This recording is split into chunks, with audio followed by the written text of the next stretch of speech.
What's happening, gamers? I'm K-Wing, and this isn't Arkham Wednesdays, but you guys have all been patient, so I figured we would do a lore video. Even though I'm in the process of moving, some things have gotten kind of topsy-turvy for me at the moment. But today we're taking a look at the Thomas Wayne Earth 2 New 52 Batman, or the second Batman. And my personal view on the universe aside, Thomas Wayne is a very different type of the Dark Knight. Though both Bruce and Thomas in this alternate Earth use lethal force as Batman. But this guy, get this, has superpowers. And unlike pre-52 Thomas Wayne, he wasn't a doctor, nor did he actually die. Only Martha, sadly. Okay, so before we dive into Earth 2, number 2 Batman, let's talk about Earth 2 as a whole for people new who don't really know what that is. So, like I said before, Bruce Wayne on this Earth uses, killing force, taking the Red Hood approach to crime, more or less. Sort of. The crazy thing is, the police don't arrest this Batman, and the Justice League do not condemn him. They just really don't care. Actually, nobody does, which is kind of surprising, but that's how Earth 2 rolls. Anyway, in 1994, Bruce Wayne was investigating some murder case involving the Falcones, I believe. And it turns out that his dad actually worked for the mob as, get this, a hitman. No joke, Bruce's dad was like Joe Chill. Speaking of Chill, the reason the Waynes get whacked in the first place is because Thomas turned stoolie, see? After coming back from the movie theater, seeing Zorro or Grey Ghost, an angry Chill confronts and kills the Waynes, and then Bruce's origin remains mostly intact for this universe, till he becomes a killer himself. And I know Batman's killed before, like during the Bob Kane era and stuff like that, but it's just not really my favorite thing to see Batman using guns, although it was a part of his character early on. Now, here's the twist, people. Back in the present, so early 90s, Bruce learns of not only his dad's connection to the mob, but that Thomas Wayne is still alive and killing mob families like the Phantasm. Hold on, it gets better though. Rex Mason, Metamorpho, gives Thomas a type of pill that gives him superhuman strength and makes him nigh invulnerable for like 60 minutes. So Bruce's dad is this universe's Our Man. Whoa. That's pretty crazy, right? I know what you're thinking though. What happens after Bruce finds out that Daddy is still alive? Not only that, but he's a bad guy to boot. Does his life fall apart even more than, normal because he dresses like a bat and runs around? Oh man, I can hardly contain myself. So, using his stealth ninja skills that he says he received from the League of Assassins, so, the Nolan stuff, Bruce breaks into the Falcone penthouse in Gotham looking for answers about these different murders that are happening to different mob families. What he finds changes his life forever, but in a good way. After Bruce arrests Thomas and puts his own father behind bars, he disowns him and actually moves on with his life. It's never stated how long after, but Bruce marries Selina, or Catwoman, has a daughter, and has a pretty happy life, which is the opposite of both pre- and New 52 Batman. Bruce gets the girl, has a kid, and actually gets a storybook happy ending for like 15 years. Another big difference in this universe, Robin is actually a girl, and there was only one Helena Wayne, Bruce and Selina's daughter. Dick Grayson is not related to the Waynes, nor was he adopted by them either. He's a hard-hitting journalist who idolizes Superman, or rather, Clark Kent. He and Bruce's daughter are around the same age too, though Richard is a little older, and he marries Barbara Gordon, who's a cop, and they have a baby boy. But enough on the Graysons, back to the Waynes. Helena is a sidekick to both Batman and Catwoman in this universe. Somehow Selina ends up getting killed not long before the Apocalypse invasion comes to Gotham. The Justice League do their best against the aliens, but during the invasion, both Supes and Wonder Woman are killed by Darkseid's henchmen. Bruce orders Helena to take the Batwing out of Gotham's airspace and then blows up the invaders' teleporter that sends the aliens packing to their home planet, but also transports Kara and Helena to the New 52 Earth. Now, a few years after Bruce's heroic death, new heroes come into the picture. Thomas Wayne becomes the superpowered Batman, though he doesn't play nice with Lantern or the Flash, And how readers learn who the mysterious Batman from Earth 2 is thanks to Lois Lane Kent, or rather, the Red Tornado.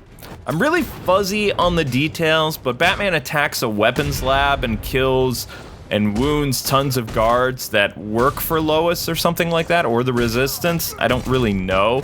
After she demands that Bruce stops his murderous, spree, he calls out the name of his son and tears up, and then he takes off his mask and talks to Lois.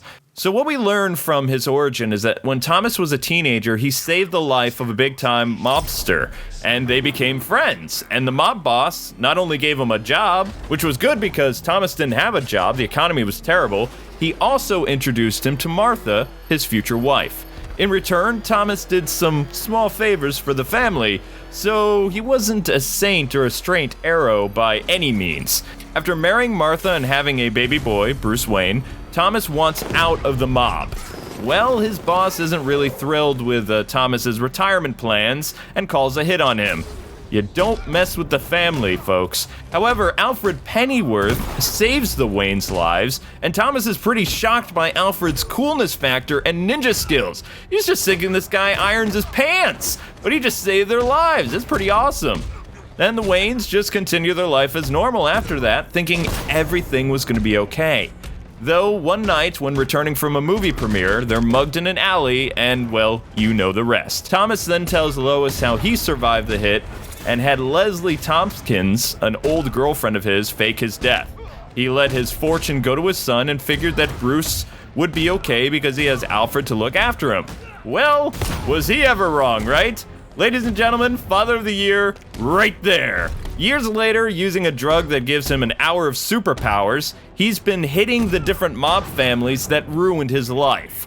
Thomas and Batman do meet face to face, and Bruce loses it. He tells his father, "You are dead to me," and defeats his own dad. I mean, wow.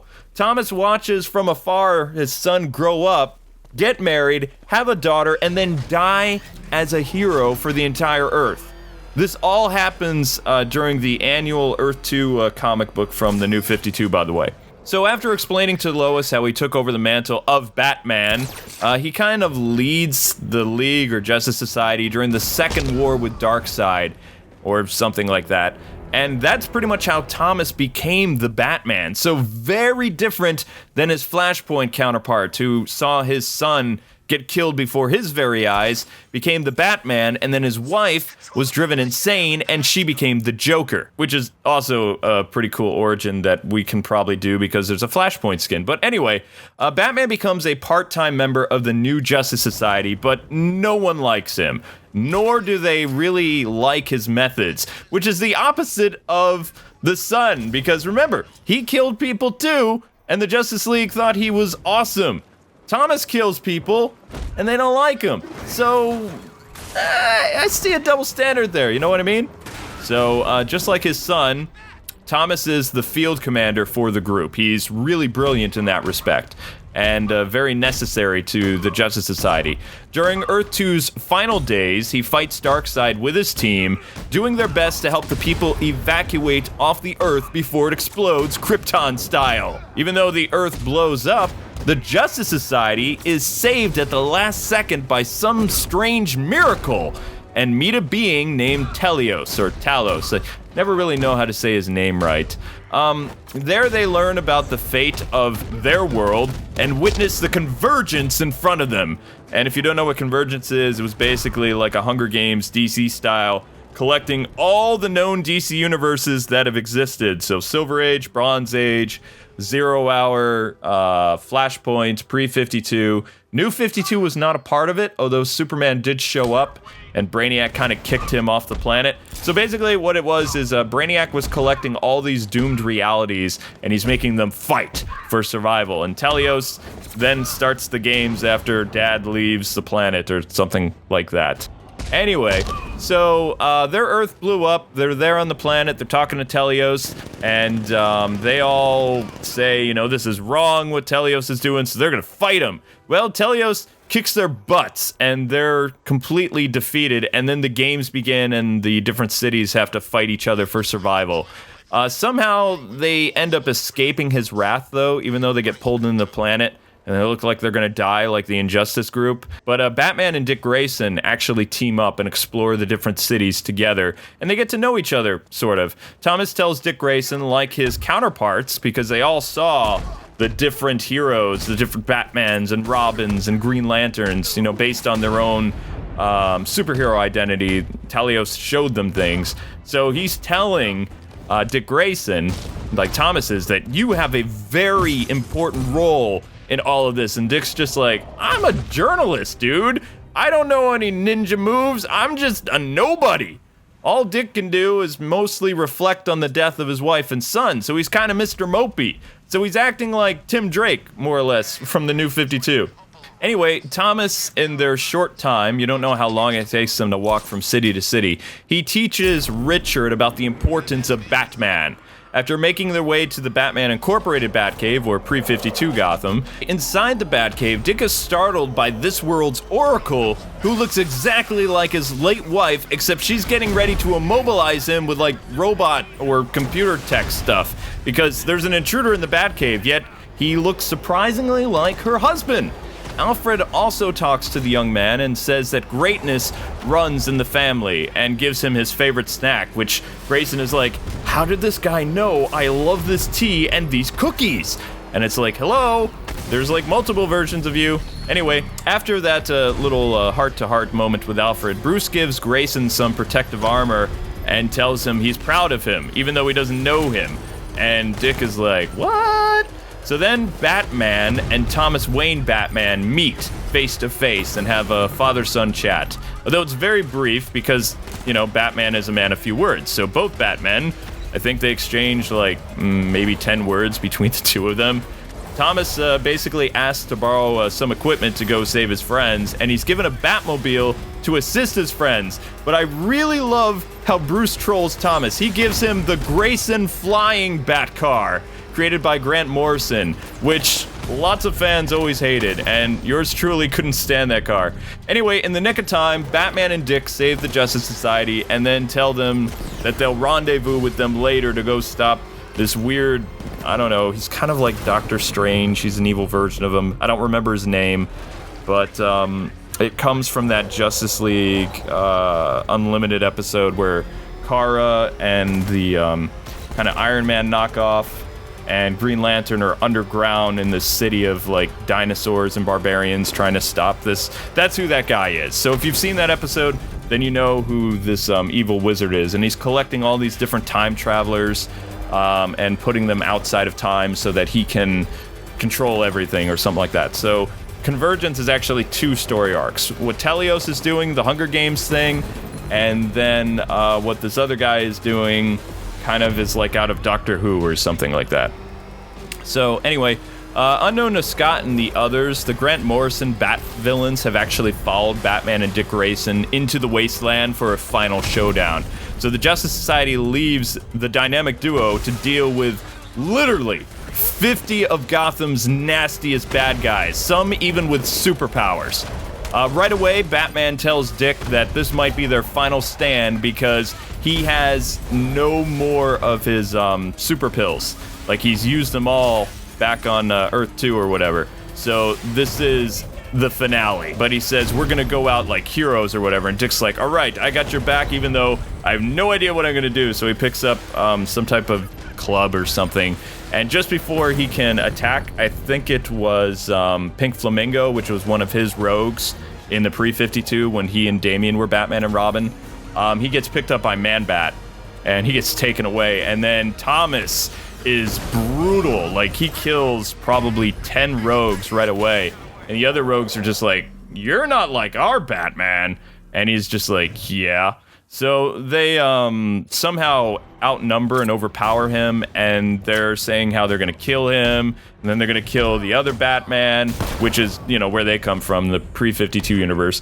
And Thomas is like, you'll never hurt another Wayne again. And they're like, what? And then he hits a switch on his belt, and he blows up the Batmobile, killing himself and taking everybody else with him. And Dick can only watch from, like, afar as everything explodes. Dick arrives on the scene and thanks the fallen champion, like holding the, mask, like it's symbolic, like he's gonna carry on the legacy. And just before he can put it on his head, from behind him, he hears a shot ring out in the distance and then falls to the ground to see the Joker standing above him, killing Joke style. And then he gets ready to shoot him, to finish him off, and Dick is just like, do it, you sicko. Joker's like, flattery will get you nowhere, right? And then Telios appears and snaps Joker's neck like Man of Steel style. And then Dick is like, thank you. And then Telios is just like super angry, like demanding where the Justice Society went, and he lifts Dick up by his neck and he's getting ready to kill him. And then he realizes, because I guess it's the plot or something, that Dick Grayson is super important. Then he drops him to his knees and says he's not gonna kill him. And he basically says, your body can't be repaired because it's all messed up, but I can put this metallic coating on you, Terminator style, and you'll be able to walk again and even have super strength like the previous Batman and be pretty much invincible. But you're gonna be like half machine, and Dick's like, whatever. And then it happens and they become buddies or whatever. Dick then picks up a Batarang that was on the ground, and he somehow has it transform into his suit, like he places it there, and a new Batman has been born.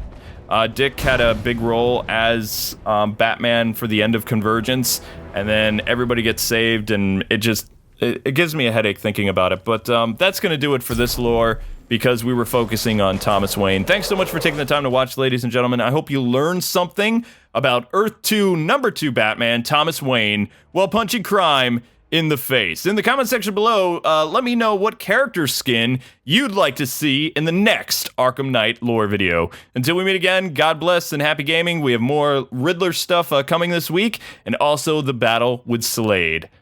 Bye-bye.